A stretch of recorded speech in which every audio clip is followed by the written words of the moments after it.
সকালবেলায় চলে এলাম হিলি থেকে ডাইরেক্ট শিলিগুড়ির উদ্দেশ্যে পৌলুমির জন্য।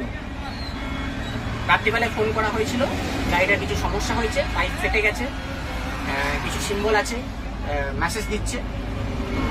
ড্রাইভার আমাকে যথারীতি, ড্রাইভার রামদা, পৌলমি গাড়ি ক্যাপ্টেন রামরা ফোন করেছিল। ফোন করে দেখা গেল কিছু সমস্যা। রামদা, কি সমস্যা তোমার কাছে, কি দেখা গেল? যখন এই সিম্বলটা আছে তখন তোমায় ফোন করি আমি, টিম্পু গাড়ির প্রবলেম হচ্ছে, মেসেজটা এসছে। তুমি আমাকে বললে গিয়ে পিছনে গিয়ে দেখো, যদি স্টিয়ারিং পাইপ ফেটে গেছে, ট্যাগ অ্যাক্সেলের কোনো স্টিয়ারিং পাইপ ফেটে গেছে, পাইপটা ফেটে রয়েছে, তেল পড়ছে কি পড়ছে না। তখন ওইখানে গিয়ে দেখা হলো কি পাইপটা ফেটে গেছে। আসো সিম্বলটা দেখা যাক, কি সিম্বল আসছে দেখো। মেসেজে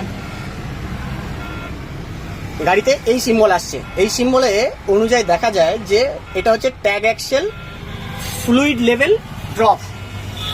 এর মানে হচ্ছে ফ্লুইড লেভেল ড্রপ, ট্যাগ অ্যাক্সেলের ফ্লুইড লেভেলটা কমে গেছে। তো কমে কখন যায়, হয় ফেটে যায়, নয় প্রেশার ড্রপ হয়, যার কারণে কোনো না কোনো দিক থেকে প্রেশার ড্রপ হলে তখন এই মেসেজটা আসে। চলো এবার দেখি যে কোন পাইপটা ফেটে গেছে বা কি কারণে এসছে, চলো দেখা যাক।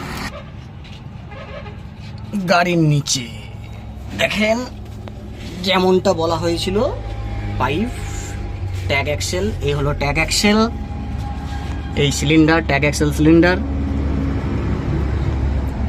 এই যে তার লিকেজের লিকেজ করতে গিয়ে